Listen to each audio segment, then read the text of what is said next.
সুপ্রিয় দর্শক ও প্রিয় শিক্ষার্থীবৃন্দ, প্রীতি ও শুভেচ্ছা। বাংলাদেশের স্বাধীনতা সংগ্রামের ইতিহাসে ছাত্র আন্দোলনের ভূমিকা অত্যন্ত তাৎপর্যপূর্ণ ও অবিস্মরণীয়। ছাত্র আন্দোলনের সুদীর্ঘ ইতিহাসের একটি গুরুত্বপূর্ণ অংশ আগরতলা মামলা সহ পশ্চিম পাকিস্তানি শাসক গোষ্ঠীর ষড়যন্ত্র, প্রহসন, নিপীড়ন, অত্যাচারের বিরুদ্ধে 1969 সালের 11 দফা ভিত্তিক আন্দোলন।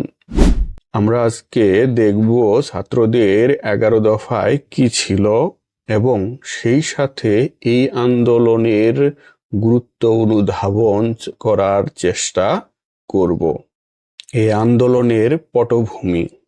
আইয়ুব মুনাইম বিরোধী আন্দোলনে জনগণ যখন মুখর, তখন 1969 সালের 4 জানুয়ারি ডাকসু কার্যালয়ে ছাত্রলীগ, ছাত্র ইউনিয়ন, মতিয়াউ মেনন উভয় গ্রুপ এবং ছাত্র ফেডারেশনের একাংশ দোলন গ্রুপ সাংবাদিক সম্মেলন করে 11 দফা কর্মসূচি বা দাবি ঘোষণা করে। এখন আমরা এক এক করে দফাগুলো দেখে নিই।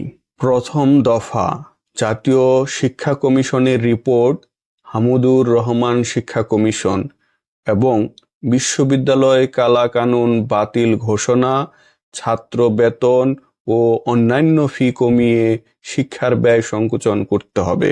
দ্বিতীয় দফা, সর্বজনীন ভোটাধিকারের ভিত্তিতে সংসদীয় গণতন্ত্রের পুনঃপ্রতিষ্ঠা করতে হবে।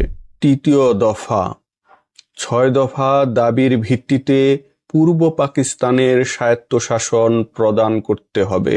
চতুর্থ দফা, বেলুচিস্তান, সিন্ধু ও উত্তর পশ্চিম সীমান্ত প্রদেশে স্বায়ত্তশাসন দানের পর পশ্চিম পাকিস্তানে সাব ফেডারেশন গঠন করতে হবে।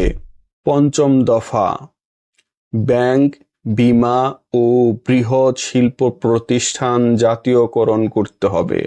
ষষ্ঠ দফা, কৃষকের কর ভার লাঘব করতে হবে। সপ্তম দফা, শিল্প শ্রমিকদের অধিক মজুরি প্রদান করতে হবে। অষ্টম দফা, পূর্ব পাকিস্তানের জন্য স্থায়ী বন্যা নিয়ন্ত্রণ ব্যবস্থা গ্রহণ করতে হবে। নবম দফা, জরুরি অবস্থা সহ জননিরাপত্তা আইন, জরুরি আইন ও অন্যান্য দমনমূলক আইন রহিতকরণ করতে হবে।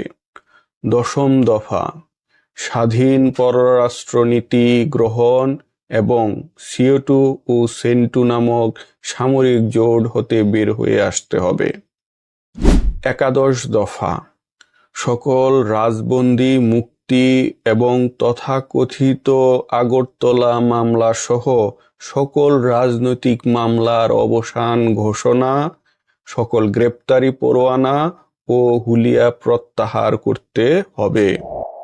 এখন আমরা 11 দফা কর্মসূচি বা দাবি ভিত্তিক আন্দোলনের গুরুত্ব নিয়ে আলোচনাটি দেখে নিই। 11 দফার গুরুত্ব। 11 দফা কর্মসূচি ছাত্রদের আন্দোলন হলেও এতে এমন কিছু দাবি ছিল যা এদেশের কৃষক, শ্রমিক, বিভিন্ন পেশাজীবী, ছাত্র শিক্ষক, বুদ্ধিজীবী সহ সকল বাঙালি জনগোষ্ঠীকে সন্তুষ্ট করে। ফলে 11 দফা দাবিতে এদেশের আপামর জনগণ সোচ্চার হয়ে ওঠে। 11 দফা শুধুমাত্র ছাত্রদের দফায় আবদ্ধ না থেকে পরিণত হয় গণমানুষের দফায়। 11 দফা আন্দোলনের অনিবার্য ফলাফল হলো গণ অভ্যুত্থান। এই আন্দোলনে দেশের আপামর জনগণের স্বতঃস্ফূর্ত অংশগ্রহণ ও আন্দোলনের অন্যতম দাবির প্রেক্ষিতেই আগরতলা মামলা প্রত্যাহার ও বঙ্গবন্ধু সহ রাজবন্দীদের মুক্তির পথ ত্বরান্বিত হয়। এই আন্দোলন রাজনৈতিক দলগুলোকে উদ্দীপ্ত করে। এর ফলে 8টি রাজনৈতিক দল মিলে গণতান্ত্রিক সংগ্রাম পরিষদ ডিএসি মানে ডেমোক্রেটিক অ্যাকশন কমিটি গঠন করে সরকারের নিপীড়ন বিরোধী কর্মসূচি ঘোষণা করে। পরবর্তীতে সর্বদলীয় ছাত্র সংগ্রাম পরিষদ গঠন ও জনগণের মধ্যে আপসহীন সংগ্রামী চেতনার উদ্ভব গণঅভ্যুত্থানকে চূড়ান্ত পরিণতির দিকে নিয়ে যায়। আর 11 দফা আন্দোলন 69-এর গণঅভ্যুত্থানকে সাফল্যের দুয়ারে পৌঁছে দেওয়ার ফলে আইয়ুব মুনায়েম খানের পতন ত্বরান্বিত হয়। এদেশের জনগণের মধ্যে জাতীয়তাবাদী চেতনা আরও সুদৃঢ় হয়। এর বহিঃপ্রকাশ ঘটে 1970-এর নির্বাচনে জাতির জনক বঙ্গবন্ধু শেখ মুজিবুর রহমানের নেতৃত্বে আওয়ামী লীগের নিরঙ্কুশ বিজয়ের মাধ্যমে।